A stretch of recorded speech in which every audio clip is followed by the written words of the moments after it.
दोस्तों नमस्कार, स्वागत है आप सभी का एमसीबी सुनील में। आई होप आप सभी अच्छे होंगे। तो दोस्तों आज की क्लास में हम डिस्कस करने जा रहे हैं पार्ट्स ऑफ स्पीच के एक और इम्पॉर्टेंट टॉपिक जो है वर्ब। तो दोस्तों आज हम देखेंगे कि वर्ब क्या होता है, यह सेंटेंस को किस तरीके से इन्फ्लुएंस करता है, साथ ही साथ यह कितने प्रकार का होता है ये भी हम सीखेंगे दोस्तों। तो चलिए डेफिनेशन से स्टार्ट करते हैं। हम इसको डेफिनेशन के थ्रू समझने की कोशिश करते हैं कि ये एक्चुअल में होता क्या है। तो देखिए दोस्तों, हम वर्ब को कुछ इस तरीके से डिफाइन कर सकते हैं कि ऐसा वर्ड जिससे किसी कार्य के करने या होने का पता चले उसे वर्ब कहते हैं। ऐसा वर्ड जिससे किसी कार्य के करने या होने का पता चले उसे ही वर्ब कहा जाता है दोस्तों। जैसे कुछ एग्जांपल है इसके, read, write, walk, run, dance, sing.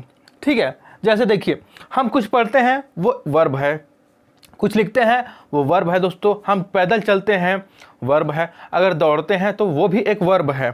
ठीक है, हम अगर डांस करते हैं, नृत्य करते हैं तो वो भी एक वर्ब है, और अगर कुछ गाते हैं दोस्तों या फिर कुछ खाते हैं, कुछ पीते हैं तो वो क्या है, ये सभी क्या है, वर्ब है दोस्तों।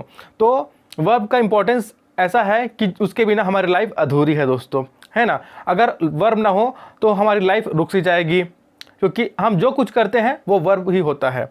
ठीक है दोस्तों, जैसा कि आप जानते हो कि वर्ब एक छोटा सा वर्ड होता है, बट इसका इंपॉर्टेंस बहुत ज़्यादा है। ये एक ऐसा फैक्टर है जिसके बिना हम बात करने की कल्पना भी नहीं कर सकते हैं। देखिए, हम बात करने के लिए सेंटेंस का प्रयोग करते हैं दोस्तों, और दुनिया में कोई भी एक ऐसा सिंगल सेंटेंस नहीं है, चाहे वो कितना ही छोटा हो या फिर कितना ही बड़ा क्यों ना हो, जो बिना वर्ब के कंप्लीट हो दोस्तों। तो एक सेंटेंस के निर्माण के लिए भी वर्ब बहुत ही ज़्यादा ज़रूरी होता है, क्योंकि इसके बिना कोई भी सेंटेंस कंप्लीट नहीं हो सकता है दोस्तों अभी हमने देखा कि वर्ब किसे कहते हैं और ये किस तरीके से हमें इन्फ्लुएंस करता है या फिर इसका इंपॉर्टेंस क्या है। अब चलिए देखते हैं कि ये कितने टाइप का होता है। तो दोस्तों वर्ब बेसिकली दो प्रकार के होते हैं। पहला होता है मेन वर्ब और दूसरा होता है हेल्पिंग वर्ब, या फिर इसी को कहते हैं ऑक्सिलरी वर्ब दोस्तों। ठीक है, जो मेन वर्ब होता है वो जो कार्य होता है उसको बताता है। ठीक है, जो कार्य होता है उसको बताता है मेन वर्ब, और जो हेल्पिंग वर्ब है जो कार्य हो रहा है दोस्तों उसके समय को बताता है। जैसे मैं एक सेंटेंस लिखता हूं, I am going to Jaipur, ये एक सेंटेंस मैंने लिखा। ठीक है, तो इसमें जो गोइंग है ये मेन वर्ब है, ये क्या है, मेन वर्ब है दोस्तों, और जो एम है वो क्या है, वो हेल्पिंग वर्ब है। ठीक है, इस सेंटेंस में I am going to Jaipur में जो गोइंग है ये मेन वर्ब है, और जो एम है वो हेल्पिंग वर्ब है। देखिए कार्य क्या हो रहा है, तो जाने का कार्य हो रहा है। ठीक है, अब वो कार्य कब हो रहा है, पास्ट में हुआ है या फिर प्रेजेंट में हो रहा है या फिर फ्यूचर में होगा, ये किससे पता चलता है दोस्तों, ये हमें हेल्पिंग वर्ब से पता चलता है कि कोई भी कार्य जो हुआ है वह पास्ट में हुआ है या फिर प्रेजेंट में हो रहा है या फिर फ्यूचर में होगा, इसकी जानकारी हमें देता है हेल्पिंग वर्ब। ठीक है, तो किसी किसी सेंटेंस में आपको हेल्पिंग वर्ब और मेन वर्ब दोनों दिखेंगे, किसी किसी सेंटेंस में आपको केवल हेल्पिंग वर्ब दिखेंगे और किसी किसी सेंटेंस में आपको केवल मेन वर्ब दिखेंगे दोस्तों। तो बेसिकली हम ये कह सकते हैं कि किसी भी सेंटेंस में आपके लिए जो वर्ब है वो मस्ट है, उसके बिना कोई भी सेंटेंस बन नहीं सकता। ठीक है, अब चलिए देखिए मेन वर्ब क्या होता है। हम समझ गए कि जो कार्य होता है उसे ही मेन वर्ब कहा जाता है। अब मेन वर्ब ही दोस्तों दो प्रकार के होते हैं, पहला होता है ट्रांजिटिव वर्ब और दूसरा होता है इनट्रांजिटिव वर्ब। ठीक है, तो मेन वर्ब भी दो प्रकार के होते हैं। अब देखिए हेल्पिंग वर्ब भी इसी प्रकार से ये भी दो प्रकार के होते हैं दोस्तों। तो देखिए हेल्पिंग वर्ब पहला होता है प्राइमरी हेल्पिंग वर्ब, या फिर इसको कहते हैं प्राइमरी ऑक्सिलरी वर्ब। ठीक है, हेल्पिंग वर्ब और ऑक्सिलरी वर्ब दोनों एक ही है। तो पहला होता है प्राइमरी हेल्पिंग वर्ब और दूसरा होता है मॉडल हेल्पिंग वर्ब। ठीक है, तो मेन वर्ब भी दो प्रकार के होते हैं और हेल्पिंग वर्ब भी दो प्रकार के होते हैं। अब चलिए दोस्तों इनको डिटेल से पढ़ते हैं।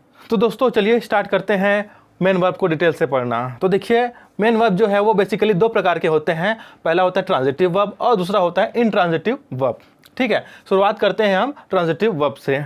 तो देखिए ऐसे वर्ब जिन्हें ऑब्जेक्ट की ज़रूरत होती है उसे ही ट्रांजिटिव वर्ब कहा जाता है। ठीक है दोस्तों, ट्रांजिटिव वर्ब में सब्जेक्ट जो भी एक्शन लेता है उसका प्रभाव सब्जेक्ट तक ही सीमित न रहकर ऑब्जेक्ट पर भी पड़ता है। देखिए सब्जेक्ट माने आप किसी व्यक्ति को ले लीजिए। ठीक है, तो देखिए राम इट्स फूड, तो राम क्या है, इसमें सब्जेक्ट है दोस्तों, फूड क्या है, ऑब्जेक्ट है, और इट्स क्या है, एक वर्ब है। ओके, अब देखिए राम खाना खाता है, तो जब राम खाना खाएगा, ठीक है, फूड यहाँ पर क्या है, ऑब्जेक्ट है, तो राम जब फूड को खाएगा तो क्या होगा दोस्तों, फूड खत्म होते जाएगा, एक स्थिति ऐसा आएगा कि फूड जो है पूरा खत्म हो जाएगा। इस प्रकार क्या हुआ, राम ने कुछ एक्शन लिया, उसका प्रभाव क्या हुआ कि ऑब्जेक्ट फूड है, ठीक है, तो राम ने ऑब्जेक्ट पर कुछ एक्शन लिया तो क्या हुआ, फूड खत्म हो गया दोस्तों। इस प्रकार से ये एक ट्रांजिटिव वर्ब है दोस्तों। क्यों, क्योंकि राम के एक्शन, राम जो एक सब्जेक्ट है तो सब्जेक्ट का एक्शन ऑब्जेक्ट पर कुछ इस तरीके से पड़ा कि ऑब्जेक्ट खत्म हो गया, खाना खत्म हो गया, ठीक है, तो इस प्रकार से इसमें प्रभाव पड़ा ना, तभी तो ये खत्म हो गया दोस्तों, ठीक है। देखिए अगला एग्जाम्पल, तो मोहन ब्रोक द टॉयस, ठीक है, मोहन ब्रोक द टॉयस मतलब मोहन ने खिलौने तोड़ दिए, ठीक है। अब देखिए मोहन यहाँ पर क्या है, ये सब्जेक्ट है दोस्तों, ये क्या है, सब्जेक्ट है। टॉयस यहाँ पर क्या है, टॉयस यहाँ पर हमारा ऑब्जेक्ट है, ठीक है, और ब्रोक ये हमारा V2 है, यानी वर्ब का सेकेंड फॉर्म है, ठीक है। अब देखिए मोहन ने खिलौना तोड़ दिया। देखिए शुरुआत में खिलौने कैसे थे, वो सही सलामत थे, बट मोहन ने कुछ ऐसा एक्शन किया जिससे जो टॉय है, जो ऑब्जेक्ट है, वो टूट गया, वो खराब हो गया। इस प्रकार क्या हुआ, यहाँ पर सब्जेक्ट द्वारा लिए गए एक्शन का प्रभाव किस पर पड़ा दोस्तों, वो ऑब्जेक्ट पर पड़ा, और वो ऑब्जेक्ट क्या हो गया, वो खराब हो गया, वो नष्ट हो गया। तो ये भी एक ट्रांजिटिव वर्ब है दोस्तों, जिसमें सब्जेक्ट द्वारा लिए गए एक्शन का प्रभाव किस पर दिख रहा है, ऑब्जेक्ट पर दिख रहा है दोस्तों, ठीक है। क्यों, क्योंकि ये खराब हो गया। देखिए पहले में ऑब्जेक्ट खत्म हो गया था, खाना खत्म हो गया था, मतलब प्रभाव हुआ तभी तो वो खत्म हुआ ना। अब देखिए दूसरे में जो खिलौना है वो टूट गया, तो सब्जेक्ट ने कुछ ऐसा कार्य कर दिया जिससे ऑब्जेक्ट खराब हो गया, तो यहाँ पर भी ऑब्जेक्ट पर कुछ प्रभाव पड़ गया सब्जेक्ट के एक्शन का, ठीक है। अब चलिए देखते हैं थर्ड हमारा सेंटेंस, रोहन प्लेज क्रिकेट। तो देखिए रोहन यहाँ पर हमारा सब्जेक्ट है, ओके, क्रिकेट हमारा यहाँ पर ऑब्जेक्ट है, और प्लेज हमारा ये वर्ब है दोस्तों, ठीक है, ये वर्ब है हमारा, V1 है ये, ठीक है, वर्ब का फर्स्ट फॉर्म है। तो देखिए रोहन प्लेज क्रिकेट, अब ये क्या ट्रांजिटिव वर्ब है, क्या ये ट्रांजिटिव वर्ब है कि नहीं है, तो बिल्कुल दोस्तों ये एक ट्रांजिटिव वर्ब है। कैसे, तो देखिए कोई मैच फिक्स किया गया था कि हमें खेला जाना है, ठीक है, शुरुआत में कुछ ओवर्स रखे होंगे, मान लीजिए 50 ओवर के रखे होंगे, बट जैसे जैसे खेल प्रगति होते गया, मतलब प्रोसेस होते गया, खेलते गए, तो ओवर्स कम होते गए, और एक स्थिति ऐसी आई कि जो मैच है वो पूरा खत्म हो गया, यानी कि पूरा 50 ओवर हो गया और मैच का नतीजा आ गया जो भी रहा हो। तो देखिए जो क्रिकेट मैच चला उसमें पहले 50 ओवर था, बट खेल के कारण जब रोहन खेलते गया क्रिकेट मैच, तो एक स्थिति ऐसा आया कि वो जो 50 ओवर थे वो पूरे कंप्लीट हो गए, यानी कि रोहन ने जो एक्शन लिया दोस्तों, उस एक्शन के कारण जो मैच है वो कंप्लीट हो गया, ठीक है।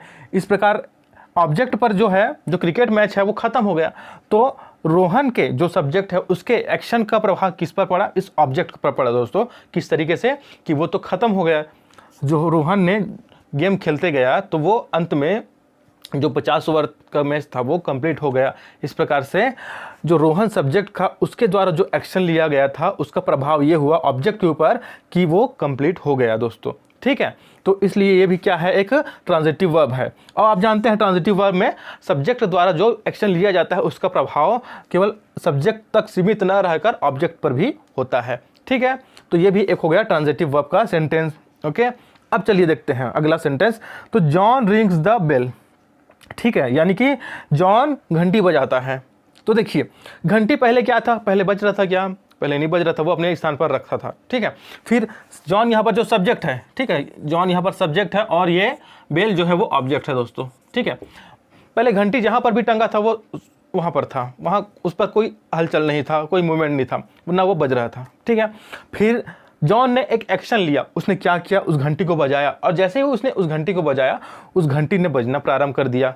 तो क्या हुआ यहाँ पर, जॉन यानी कि सब्जेक्ट ने कुछ एक्शन लिया जिसका इफेक्ट यानी कि उसका प्रभाव हमें दिखा घंटी पर, किस तरीके से कि घंटी बजने लगा दोस्तों। तो यहाँ पर भी सब्जेक्ट द्वारा लिए गए एक्शन का प्रभाव ऑब्जेक्ट पर पड़ रहा है दोस्तों। तो इस प्रकार से ये भी क्या हो गया, ये भी एक ट्रांजिटिव वर्ब हो गया दोस्तों। तो ट्रांजिटिव वर्ब हमें क्या कहता है, ये हमें बताता है कि सब्जेक्ट जो भी एक्शन लेता है उसका प्रभाव सब्जेक्ट तक ही सीमित ना रह करके ऑब्जेक्ट पर भी पड़ता है दोस्तों। तो ऐसे सेंटेंस या फिर ऐसे वर्ब को क्या कहा जाता है, ट्रांजिटिव वर्ब कहा जाता है दोस्तों, ओके। अब चलिए देखते हैं अगला यानी कि इंट्रांजिटिव वर्ब। ये क्या होता है? तो देखिए, ऐसे वर्ब जिन्हें ऑब्जेक्ट की जरूरत नहीं होती है उन्हें इंट्रांजिटिव वर्ब कहा जाता है दोस्तों। इंट्रांजिटिव वर्ब में सब्जेक्ट जो है वो जो भी एक्शन लेता है उसका प्रभाव केवल सब्जेक्ट तक ही सीमित रहता है, उसका प्रभाव ऑब्जेक्ट पर नहीं पड़ता है दोस्तों। ठीक है, देखिए सेंटेंस के थ्रू समझने की कोशिश करते हैं। तो देखिए, सीता स्पीक्स लाउडली, यहाँ पर सीता क्या है? सीता यहाँ पर सब्जेक्ट है दोस्तों। ठीक है, ये सब्जेक्ट है। अब देखिए स्पीक्स क्या है? एक वर्ब हो गया, ये एक वर्ब हो गया, और लाउडली क्या है? ये एडवर्ब हो गया दोस्तों। ठीक है, यहाँ पर ऑब्जेक्ट की जरूरत पड़ी क्या? तो यहाँ पर ऑब्जेक्ट की जरूरत नहीं पड़ी दोस्तों। ये अपने आप में एक कंप्लीट सेंटेंस है, तो ये क्या हो गया? ये एक इंट्रांजिटिव वर्ब हो गया दोस्तों, क्योंकि इसमें ऑब्जेक्ट की जरूरत ही नहीं पड़ी। ओके, अब देखिए अगला सेंटेंस देखते हैं। Rahul स्लीप्स on the bed. ठीक है, राहुल स्लीप, यहाँ पर देखिए राहुल क्या है? सब्जेक्ट है। स्लीप क्या है? ये एक वर्ब है दोस्तों। और देखिए मान लीजिए बेड को हम ऑब्जेक्ट मान लेते हैं। ठीक है, तो राहुल बेड पर सोता है। तो देखिए बेड पर सोने से बेड को कुछ प्रभाव पड़ा क्या? वो टूटा फूटा क्या? तो नहीं दोस्तों, वो टूटा फूटा नहीं, बट राहुल ने एक एक्शन लिया जिसका प्रभाव राहुल पर कुछ इस तरीके से पड़ा दोस्तों कि जब वो सोया कुछ देर बाद उसकी नींद आ गई, उसको नींद आ गई दोस्तों। तो उसने जो एक्शन लिया उसका प्रभाव खुद राहुल यानी कि सब्जेक्ट पर ही पड़ गया।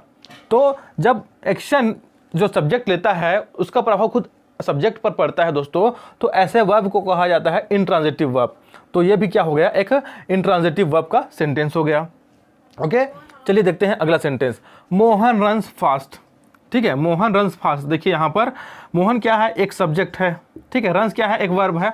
और फास्ट क्या है? इसका एक एडवर्ब है दोस्तों। तो देखिए इसमें भी ऑब्जेक्ट की जरूरत नहीं पड़ी दोस्तों। ठीक है, ये अपने आप में एक सेंटेंस हो गया, कंप्लीट सेंटेंस हो गया, एक जो सार्थक है। ठीक है, तो इसमें भी ऑब्जेक्ट की जरूरत नहीं पड़ी, इसलिए ये भी क्या हो गया?